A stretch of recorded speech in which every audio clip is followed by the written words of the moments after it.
In Buddhism, the sense of I refers to the perception of an independent, unchanging self that we often associate with our identity, thoughts, and experiences.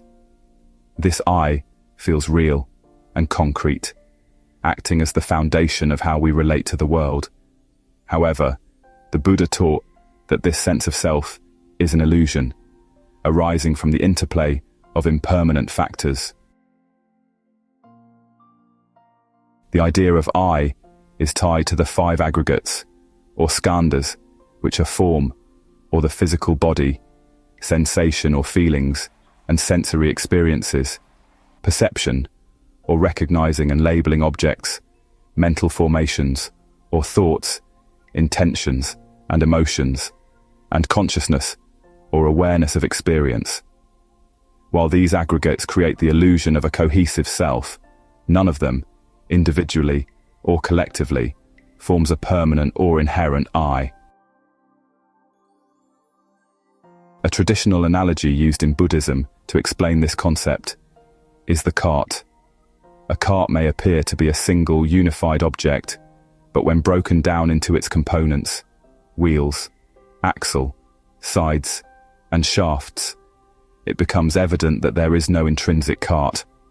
All that remains is a collection of parts. The cart, as we understood it, existed only as a convenient label for the combination of these parts working together. Similarly, the I is a label we assign to the aggregates working together. When we analyze the components of our being, our body, thoughts, emotions, and sensations, we find no independent self among them. Like the cart, the I exists as a concept, not as an unchanging reality. This understanding of the self as a construct is further illustrated in everyday experiences. Consider our emotions. When we feel anger, it often seems to define who we are in that moment. We might think, I am angry, as if anger is a fixed aspect of our identity. However, upon closer examination, we see that anger arises due to specific causes and conditions. Perhaps someone's words or actions triggered it.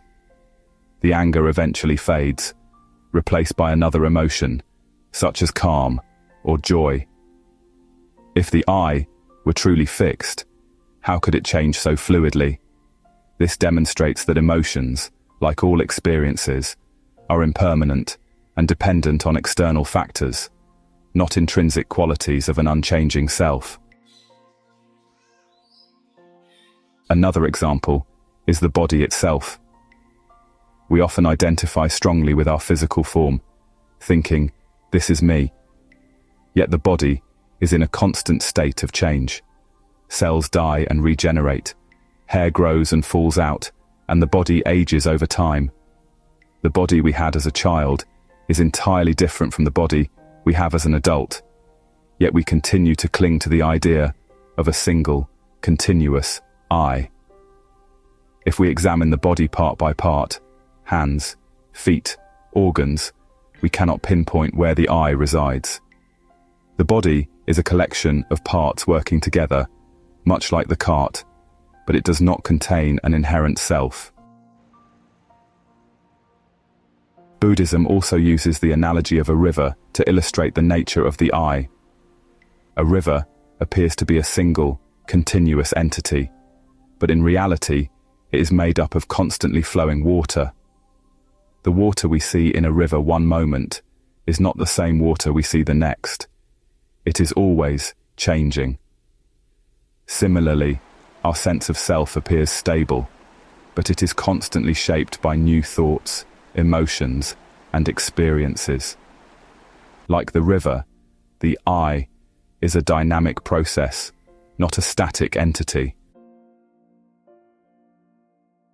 Realizing the illusory nature of the self has profound implications for how we live.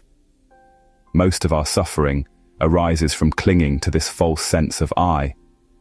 For example, we may feel the need to protect our identity by seeking validation, avoiding criticism, or accumulating possessions to define our worth.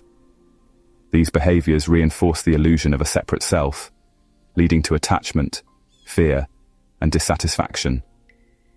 When we let go of the idea of an independent I, we free ourselves from these burdens.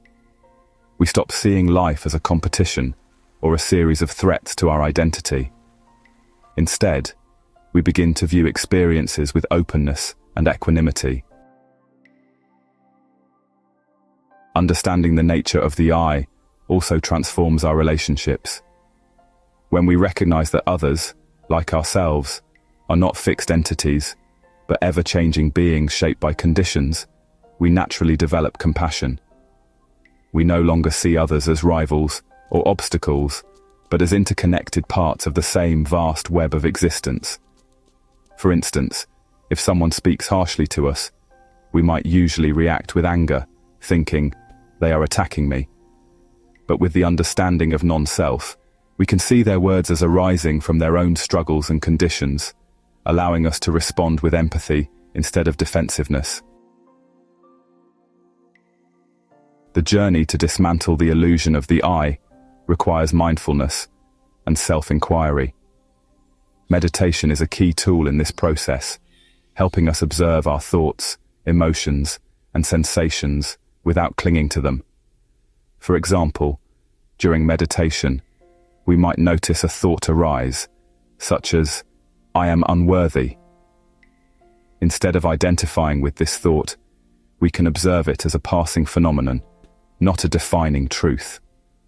Over time, this practice reveals the impermanence and conditional nature of all mental and physical experiences. Ultimately, the sense of I in Buddhism is understood as a useful but illusory construct. It helps us navigate the world practically, but clinging to it as real leads to suffering. By seeing through this illusion, we open ourselves to a more expansive way of being, free from fear, attachment, and separation. We realize that life is not about defending or enhancing an imaginary self, but about flowing harmoniously with the ever-changing nature of existence. This realization brings liberation, allowing us to live with genuine freedom, compassion, and joy. Thank you for watching. Your support means a lot. Please like, share, comment, and subscribe, as it helps the channel grow and reach more viewers who will benefit from these videos. Thank you once again.